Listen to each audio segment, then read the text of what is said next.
Subscribe to Simply Bitcoin.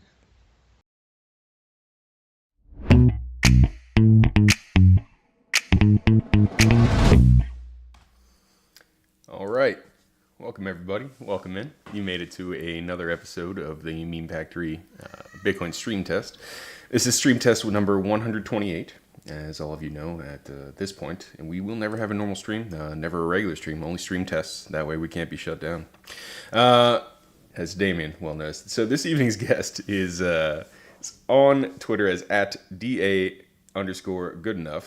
Damien Goodnuff. How are you doing this evening? Doing great. Thanks for having me. We're happy to have you, man. Thanks for coming on.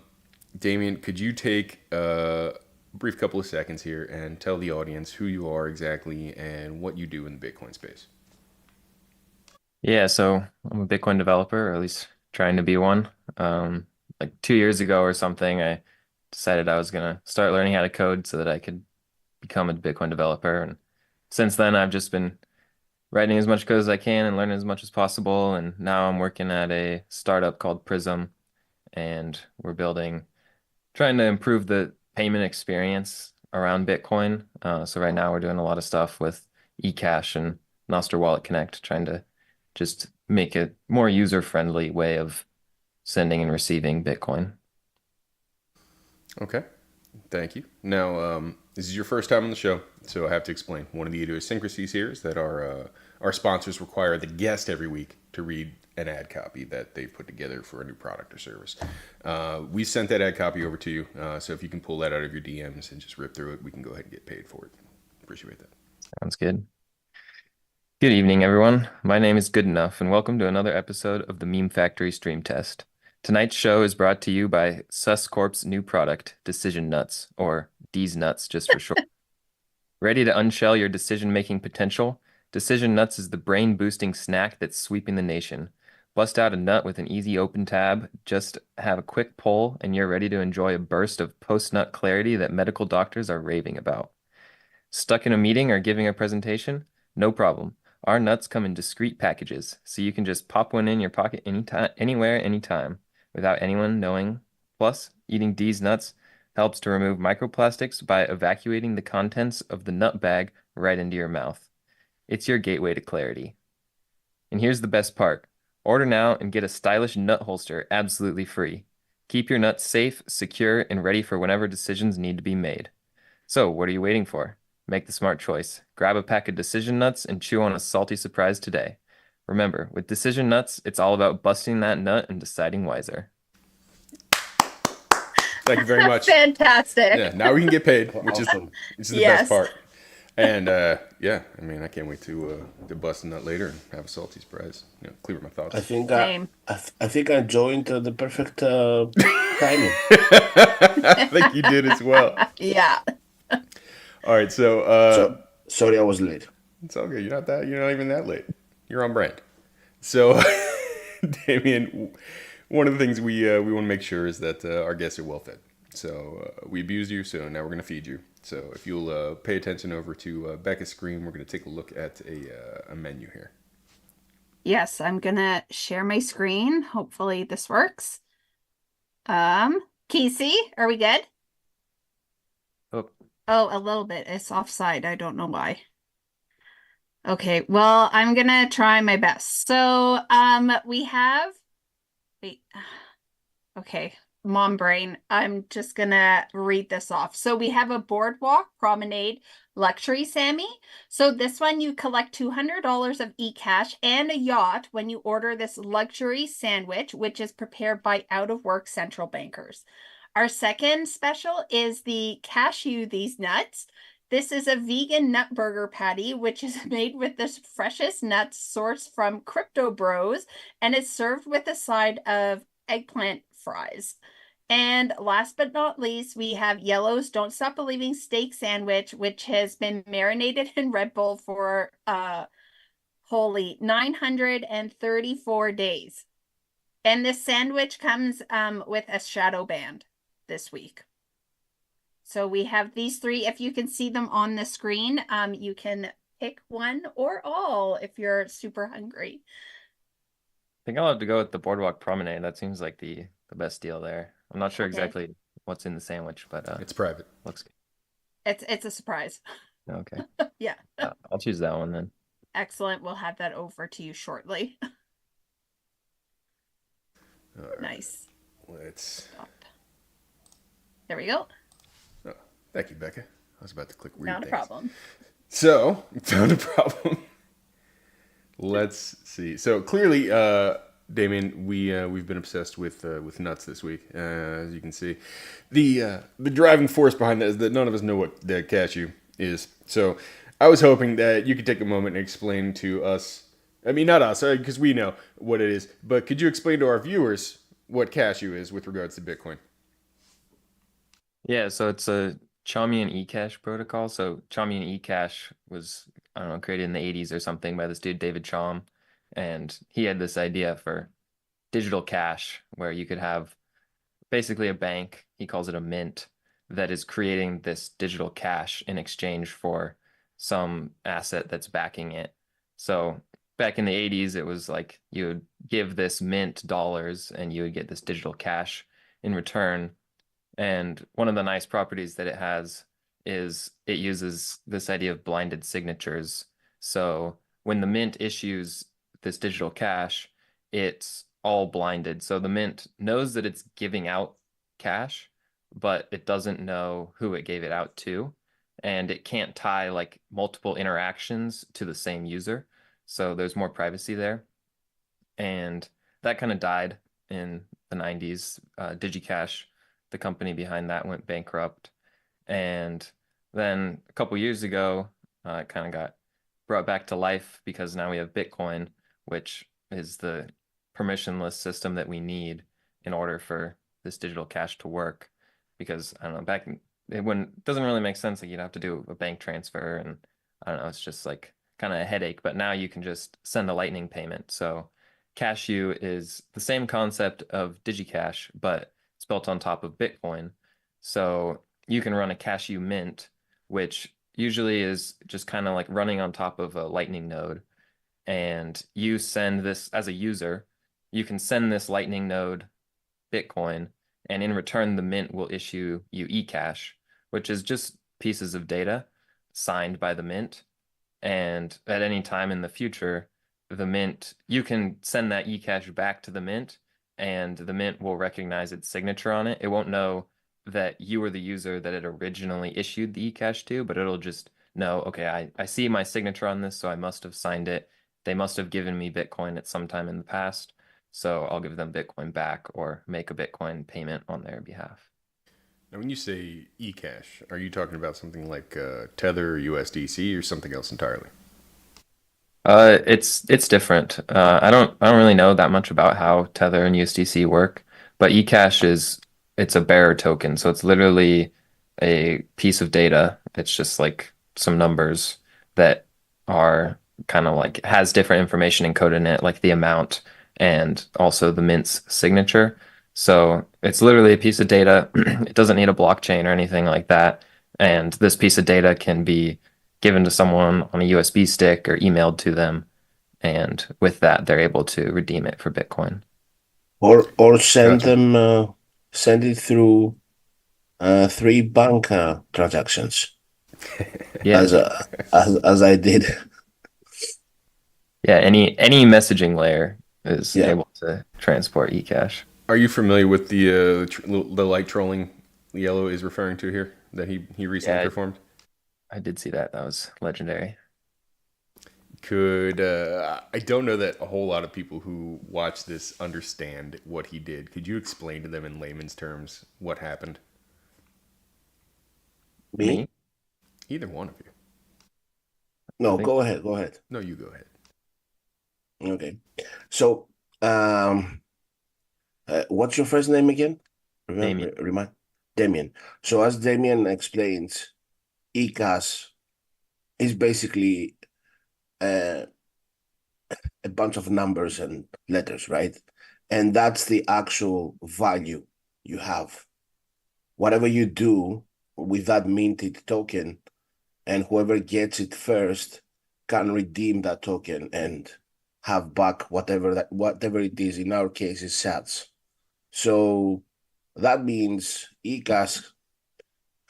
I was thinking about it. And I was watching Kali's podcast on episode he was doing, and basically what strikes me most about ECAS, other than the privacy, is its ability to use any kind of infrastructure out there already existing to be transferred, whatever that might be. Like that, you can use, like, you can send it like a text, you can send it through Telegram, like a DM in your Twitter, whatever it is out there, you can transfer ECAS, right?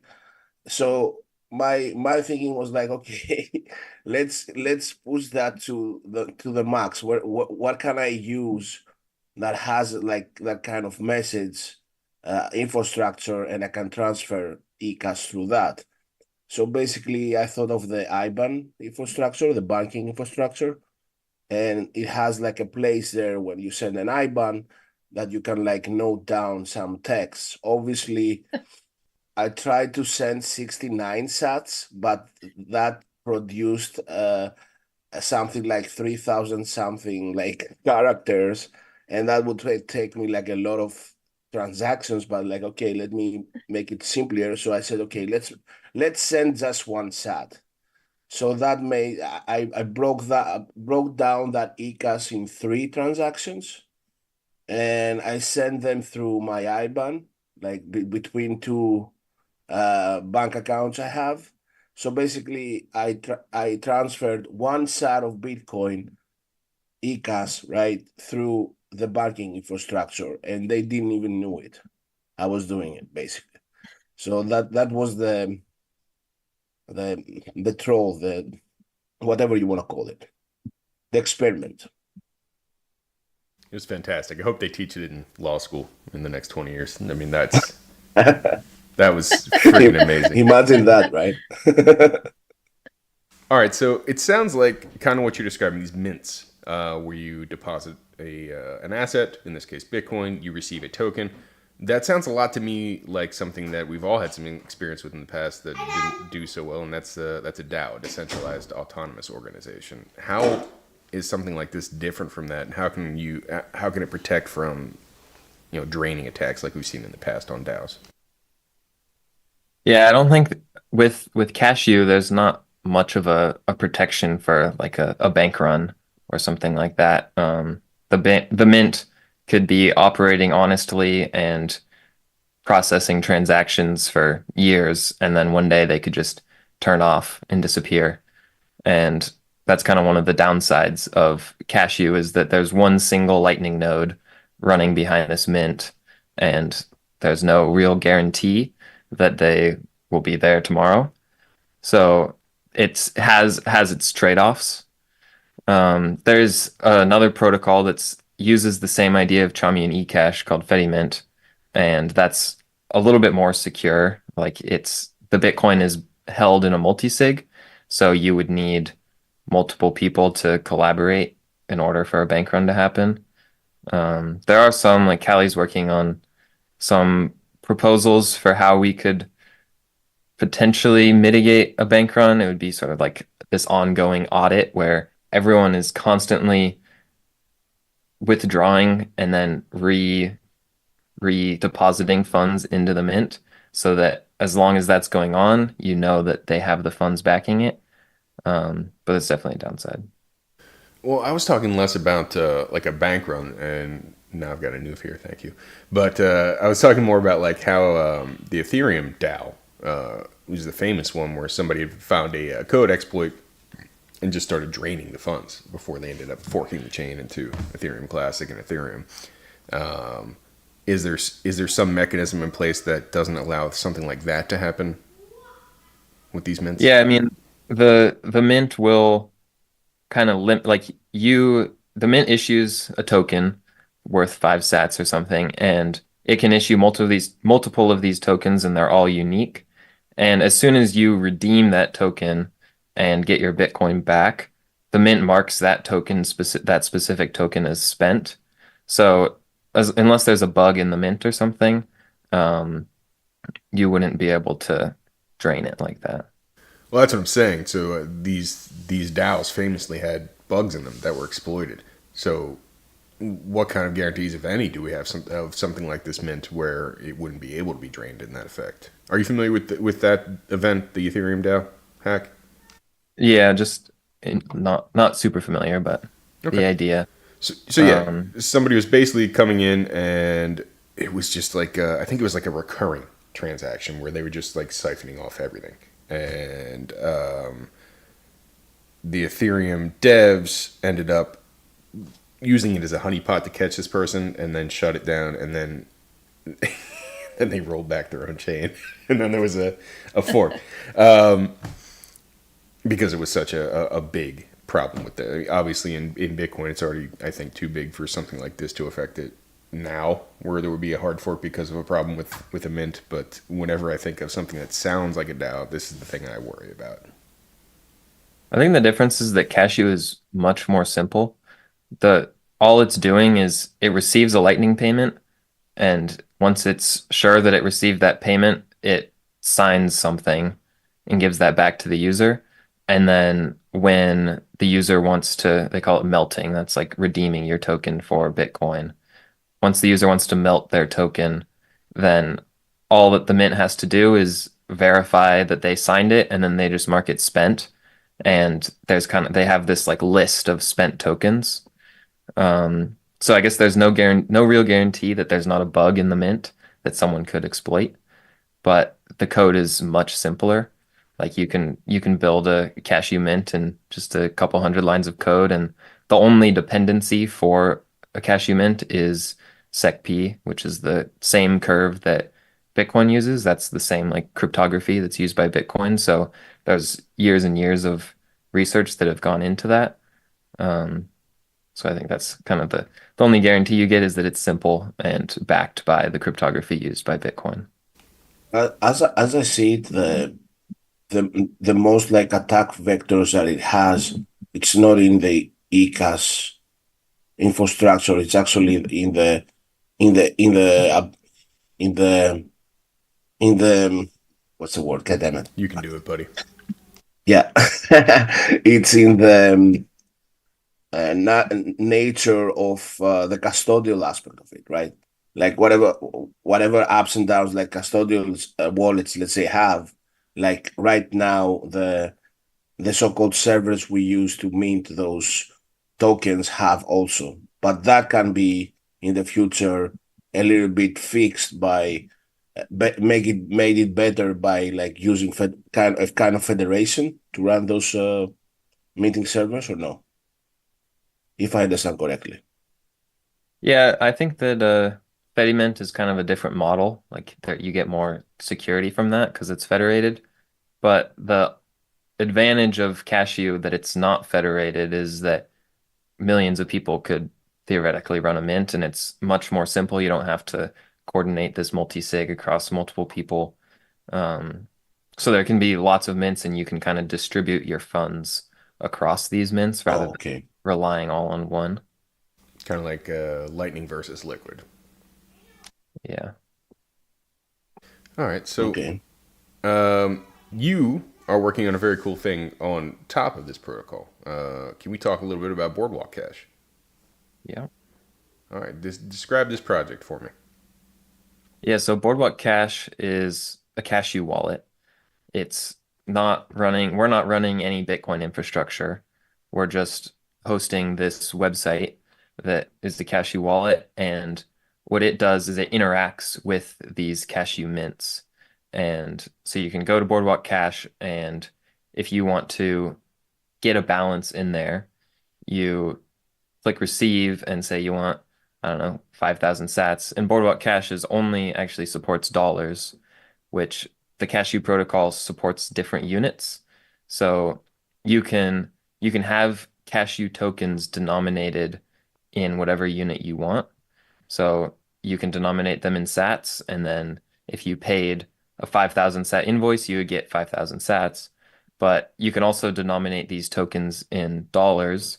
So if you paid a 5,000 sat invoice, you could get, I don't know, $2.50 worth of eCash. And so that's what we've done is we've decided to only support dollars, and you pay in Bitcoin and then you get this dollar denominated eCash back. And the cool thing is that you can connect to any mint that you want as long as this mint supports the USD denominated tokens. So each mint can have kind of its own model for how they maintain their liquidity and how they make sure that they have enough Bitcoin to fulfill all of the outstanding eCash that they have given out. So right now, the only mint that really supports USD is this one called Stable Nut, and you can you can mint USD tokens to this Stable Nut mint by paying them Bitcoin, and they're running what's called a stable channel. So the the mint has a Lightning channel with another person that they call the stable provider, and that person is making sure that the mint's side of the Lightning channel always has a certain amount of Bitcoin that equals like $1,000. Right now, their max is $1,000, so they will always have $1,000 on the mint side of the channel. And if the price of Bitcoin goes up, then they'll send sats to the other side. And if the price of Bitcoin goes down, then the stable provider will send sats back to the mint side, which will theoretically ensure that they have enough Bitcoin. And yes, but you could choose any mint that you want and get this dollar denominated eCash. All right, so the mint is also running a stabilization with the value of the eCash tokens. Yeah. Based Yeah, on so what- there was another mint that was just using Strike. They weren't even running a Lightning node. They were just using Strike, and what Strike allows you to do is every time you receive Bitcoin, just turn it into dollars. So then what they were doing is holding a dollar balance on Strike, and then whenever you wanted to melt your eCash tokens, then it was Strike that was kind of paying out the Bitcoin and taking that person's dollars. Okay. Okay. So the other question is, what are the incentives for someone to run a mint, like to actually have provide that? How do you call them? Servers? No. Run the mints, the nodes. Yeah, Yeah, the nodes. I think the main incentive is that you can take fees, so you can monetize it. But you Okay. might also want to just like Fedi Mint kind of they say that the incentive is you're going to run a mint for your community or something, and you have these seven technically minded people within the community that are sort of doing a community service by running a mint for everyone else. So I could run a Cashew mint for my friends and family, and maybe it wouldn't scale as well to an entire community, but to a smaller group of people, it's more just kind of like the Uncle Jim model. And it's an easier way to give your friends and family a custodial Bitcoin balance while they still get some privacy and you don't know exactly how much Bitcoin they have. Uncle Jim model, you're talking about that one tech savvy family member you have that actually runs a Bitcoin nodes, and they all go trust and go to that person for their Bitcoin Yeah, stuff. exactly. But if they were able to run a Cashew mint, they wouldn't they could provide Bitcoin, the usability of Bitcoin to their friends and family, but they wouldn't they wouldn't like get to know exactly how much Bitcoin their family has, and they wouldn't have to give access directly to their Lightning node to their family. The only way that their family would get to use their Lightning node is if they actually had Bitcoin. It would just be denominated, or it would be held in eCash for them. Gotcha. Makes sense. The future interconnected like systems that are being developed right now around Bitcoin are crazy, man. Like the amount of hops that you can in the near future I see in Bitcoin, like through layer 1 and side chains, and layer 2 lightning and fedamins, and and now ECAS. Like, it's gonna be crazy. I just hope that in the future we're gonna have a simple kind of wallet that a lot of those stuff is happening in the background, because it's gonna be a lot for people. It's gonna be a lot to choose where to go and how to hop from, and have lower fees and all that. Anyway, I don't Yeah, know how you see the future that's coming. kind of what we're going for with Boardwalk Cash, is making a super friendly user experience. It's only denominated in dollars, so people can kind of like start to get a feel for using Bitcoin, but they don't have to worry too much about the volatility, and it's a really simple user experience. And then from there, they're kind of able to decide where they want to go. But it definitely is, I agree. I hope that it becomes a little bit more simple. It's not just sending an on-chain payment. It's like you gotta decide, are you using Liquid, Lightning, which opcodes are you voting for? True. Yellow opcodes are what Nifty told us about. Yeah, I know. Where like if you have like a bad organ and you need to have an operation on it. What? No, we'll just fast forward. Nobody remember I said that. So talk to me To be about honest, I zoned out at a lot of things that Nifty said, but I understood that reference. nice. So can you help me understand what role Noster plays in this Boardwalk Cash project you've got going on? Yeah, right now we have some plans in the future to be able to kind of like log in and back up your eCash using Noster. But right now we're using Noster for this thing that's built on top of Noster called Noster Wallet Connect, which right now the only two wallets other than Boardwalk Cash that have it are Mutiny Wallet and Alby. And what Noster Wallet Connect allows you to do is connect your wallet to apps. And the advantage is that you can make these like individual connections to different apps, and you still hold your Bitcoin in one wallet. So with Boardwalk Cash, you can connect to, like, there's a lot of Noster clients that support Noster Wallet Connect. And the user experience with that is you go on Boardwalk Cash and you say, like, I want to connect this app. And you can set a budget on it and an expiry. So you could say, okay, I'm going to use this for zapping. I only want this single connection to be able to spend 10,000 sats at max from my wallet. Maybe you don't trust the app completely, so you don't want to give them full access to your wallet. You don't want them to hold your Bitcoin, but you want that easy user experience of like you go on your Nostr client and you click zap and the payment just goes through. So what it does is you create this connection, which is using a Nostr key pair, and you paste that into whatever app you're using. And whenever you want to send a payment, the app will broadcast a Nostr event to your wallet, and the wallet receives that. And if it sees that like there's still enough budget, the connection hasn't expired, then the wallet will make the payment on behalf of the app. And you can revoke those connections at any time. So it's not like you put your credit card into Amazon and later you disconnect it and you hope that Amazon deleted your credit card information. With Nostr Wallet Connect, you go into the wallet itself and you revoke that connection, and now it's no longer valid.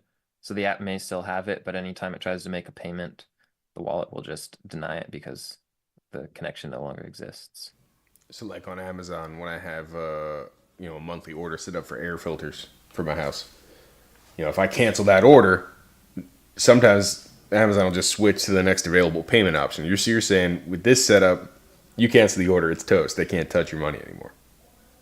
Yeah, it would be like you went into your bank account and turned off your debit card, but you wouldn't have to turn it off for all the other apps that you've you've connected to. You just turn it off for that one connection. Oh, that's so much easier. Mm-hmm. Not that I've ever lost a debit card. I'm not that stupid. Um, totally happens. Anyway, so you said you were learning how to. I don't know if you can't said this before the show or not, but you said you've been learning how to program this stuff. So, what kind of technical difficulties have you been running into as you develop your skill set, especially with Cashu and Lightning? I mean, there's just a ton to learn and to understand. Like I've kind of got a solid foundation in writing code from doing that for the last year or two, but also having to understand all these new protocols. And the hardest part is like right now the two main protocols that I'm using a lot are Cashu and Nostr Wallet Connect, and these are new and still evolving. So it's not like I'm just using the basic internet protocol that's been set in stone for the last 30 years. Yeah. It's this constantly changing set of rules, and like you have to stay interoperable with all these other clients and um, make sure that like the things that I'm doing will also work on these other apps. And just like the hardest part is staying in touch with the rest of the open source community and making sure that we're all on the same page. How did you find yourself in this spot? Like, how did you enter the space of Bitcoin? Well, I was doing construction, working for my dad and sitting in tractors all day, just listening to podcasts. And I don't know, I guess I went down the rabbit hole of Bitcoin and then kept hearing people say that we need more Bitcoin developers. And I didn't really know what I wanted to do with my life. So I was like, that sounds like a good thing to do. I'll learn how to code. And I didn't know what it meant to be a Bitcoin developer. Still don't know if I know what that means, but figuring it out. So you entered into the highly lucrative space of open source development, Yeah. which brings up the next topic. How are you getting funded? How are you eating? Well, right now I'm working for this guy Bob, and Malakas? Burnett? no, just Bob. He's the guy with the ideas, he and the money, and he's funding the project right now. I'm the only developer, um, and he's just has a lot of ideas and wants someone to build them, so he's paying me to do it. How did you find Bob? How did Bob find you? It all started with Base 58. I did Bitcoin. I went to Bitcoin Plus Plus last year and did a hackathon there, and we were on the biggest team and the winning team, and we built a Core Lightning plugin. So Core Lightning is a Lightning node implementation that has a really nice plugin architecture. So you can you have your Lightning node, but then you can add other functionality that you want, and the node can pretty much run any code that you want.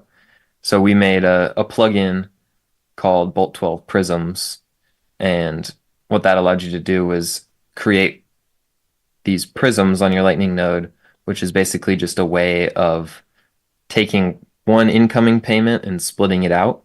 So I can run this plugin on my Lightning node and say like, I don't know, I'm a part of a band and the band wants to receive all these tips, but you don't want to have to individually send a Lightning payment to each member of the band. So you have one person running a prism, and then anyone that tips the band, they send one payment to your node, and then it gets split out to everyone else.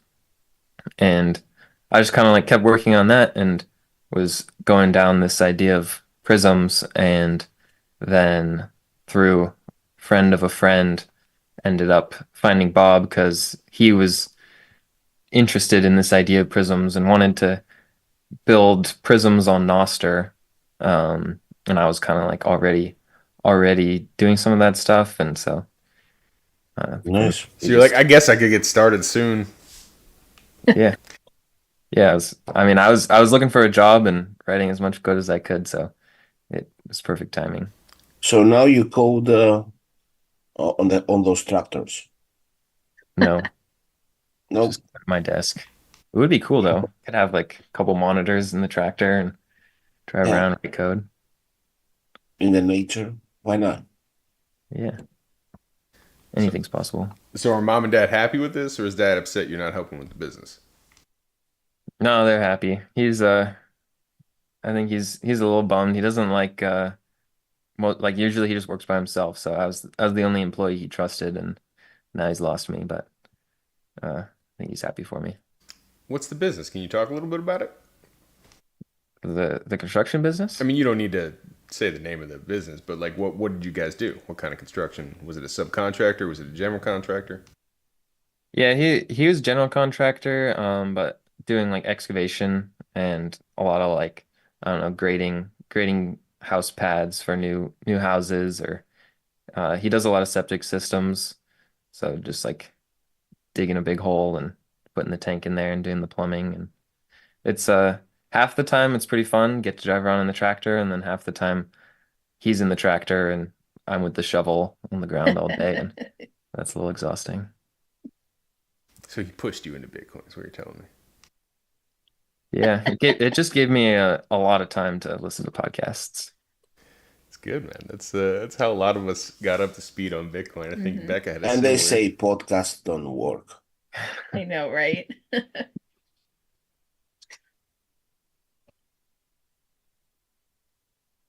Oh, Craig. Yeah. Craig is serious. No, I'm not. I'm not serious. I'm Serious just going through my face. notes, making sure I'm hitting all these notes I made about the stuff he's working on. I'm not a technical guy. Come on, you got to give me a break.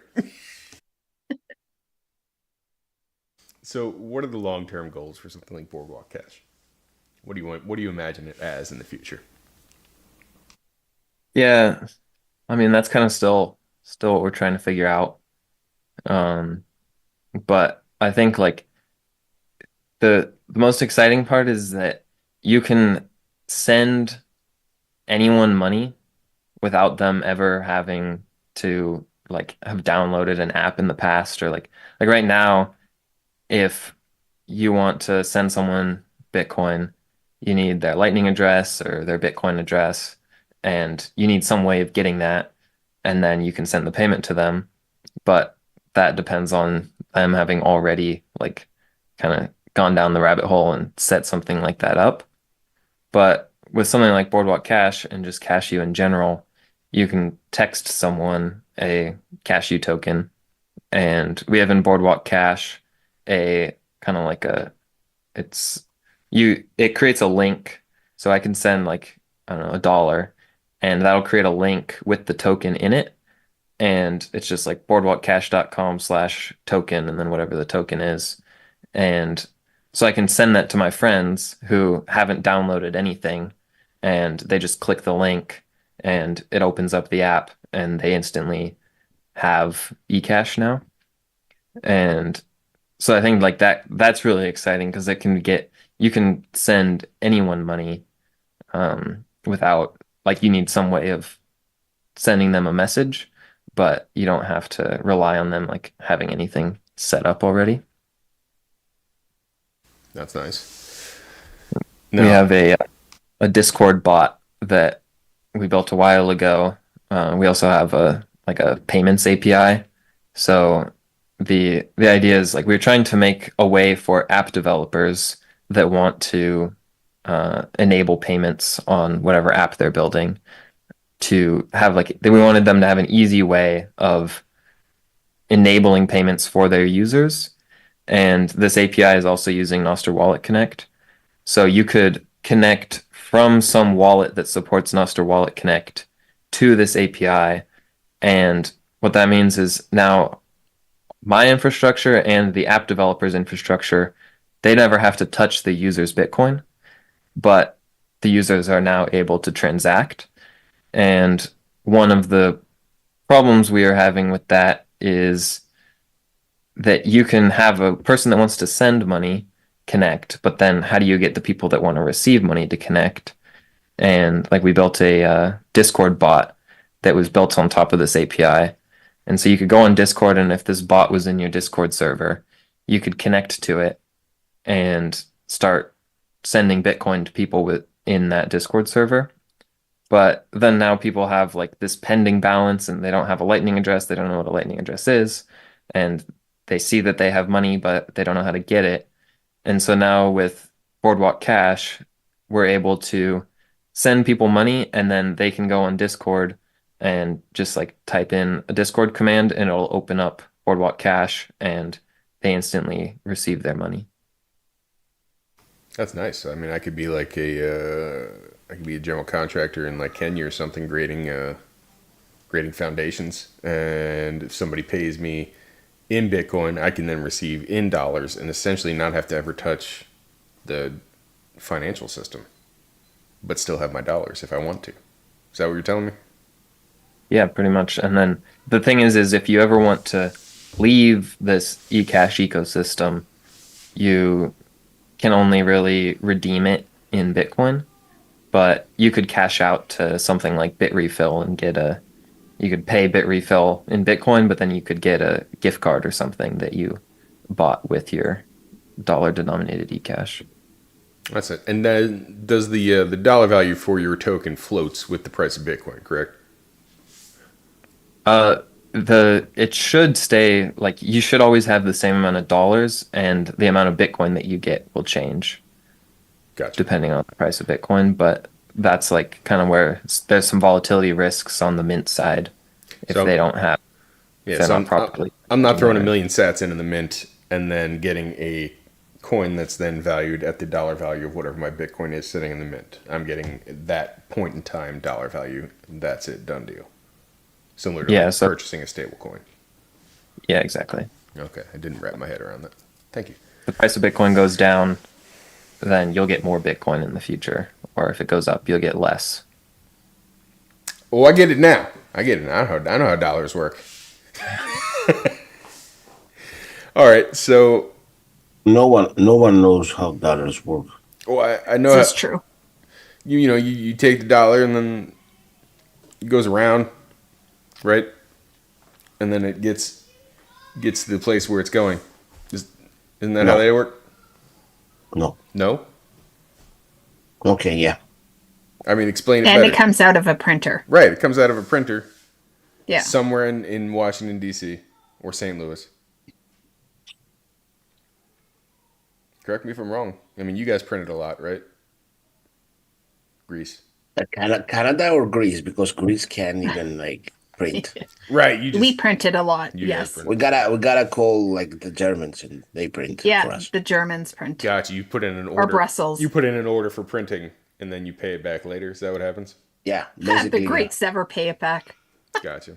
Well, I mean, they pay No, it back we do. That's Yeah, damn yeah. it. in Deutschmarks. I mean, euros. We do pay back with Olive? summers. With Summers. summers. You Okay. pay it back with Yeah. summers. Summer vibes. Just vibes. That's a pretty good deal. Yeah. So a Yeah, quarter for of the the Greeks. year, you take the vibes from that quarter of the year and you send it off to Germany. It doesn't seem like they're spending. Okay, those can we wisely. stop talking about Greece? God damn it. Well, we're talking about Germany now. Yeah. Deutschland. Über alles. I mean, wait. Yeah. Wait, that's not allowed. Too much. Okay, it shows Too off. far. Too far. Too far.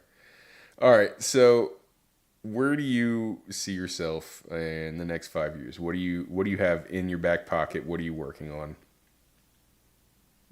I don't know. I mean, I feel like I still have a lot to learn. I want to right now I'm just kind of at the app level. Like I can build a semi decent website that interacts with all of these protocols, but I want to actually be able to build I don't know, the next thing that takes Bitcoin to the next level. Um, so I see I mean, right now, busy working on Boardwalk Cash and all that, but I want to continue learning and becoming a better developer, and I'm especially interested in cryptography. I've always liked math, and it seems like magic, so I wanna dive more into that, and I don't know where that'll take me, but definitely still writing code and working on Bitcoin related software. Hopefully, kind of at the lower level, closer to the protocol. All right. So, take a minute and let's talk about other than Boardwalk Cash, what are you working on these days? What do you think needs drawing attention to?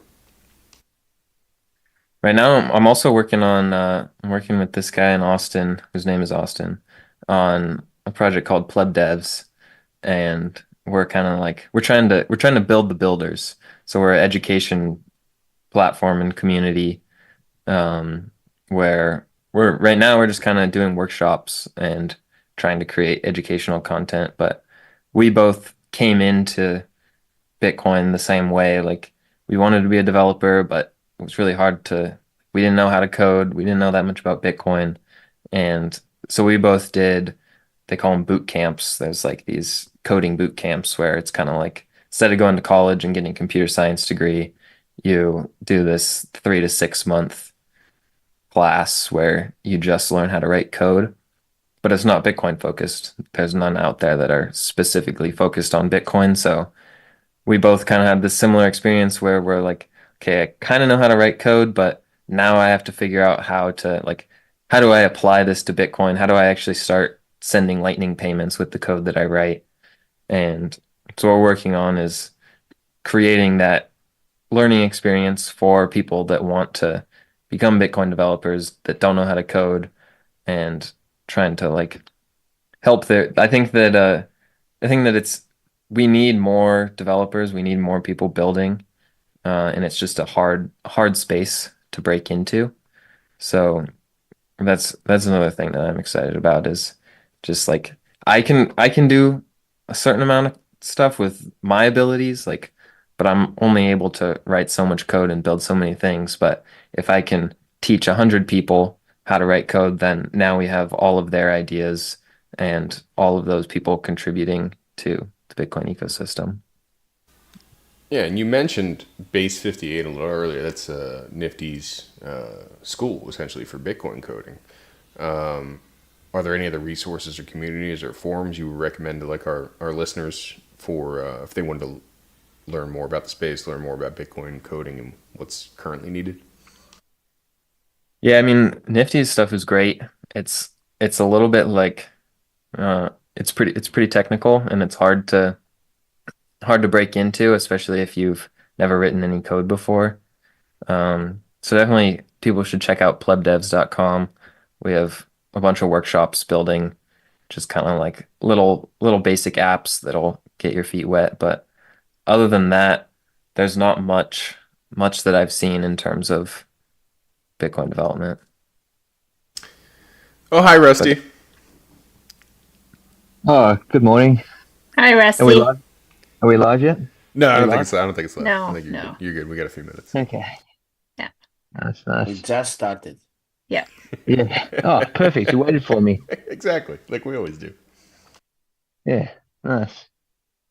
All right, so Okay. for anybody who's interested in like contributing to Boardwalk Cash or the Cashu protocol or Prisms, like how might they get involved? How might they help you out? yeah, join the Cashew Discord server. It's a great place to like there's a bunch of people in there that are helpful and will answer any questions. Um, I just put out a Pleb Devs video on kind of like the basics of the Cashew protocol, and then I just recorded a video yesterday on actually building a Cashew wallet. So if you follow the Pleb Devs YouTube channel, there you'll soon see a good kind of like starting point for building on Cashew. And then Boardwalk Cash is open source, so if you go to boardwalkcash.com, there's a link on there to go to the GitHub if people want to contribute to that, and also just feel free to reach out to me and happy to help. I'm expecting you to be sending these links to me after the show's over, so that I can throw them in the YouTube description, so people can click these links. You know, because I know plebs are not going to type stuff in themselves. They'll click a link. You know, the best part about Rusty coming, especially this late, is that I can abuse his almost English accent to make him do what we here affectionately refer to as the RD question. So, Rusty, if you could check your notes and see if we can get Damien here through his RD question. Hello, hello, hello. How are we? Been a while. Been a while since I've been the old RD. Very excited. All right. If the meme factory did exist, and we all know it doesn't, which one of us would you like? Which one of us would you retweet? Which one of us would you mute? And which one of us would you zap? Now, just before we go on, there's only four of us currently in the old chat, or three of us if we're counting Meme Factory members. So maybe anyone in the entire Meme Factory, please include them. All right, like, quote, retweet, and mute. Like, retweet, mute, zap. Oh, zap. Well, Or I Icas. Or Icas. Or eCash. Yeah. eCash in this example. send my nuts. Yeah, send your nuts to somebody. I'll probably zap Becca for that delicious sandwich I got. Thank you. I'll probably retweet Rusty for that awesome question. And I knew there was a reason I came to the show.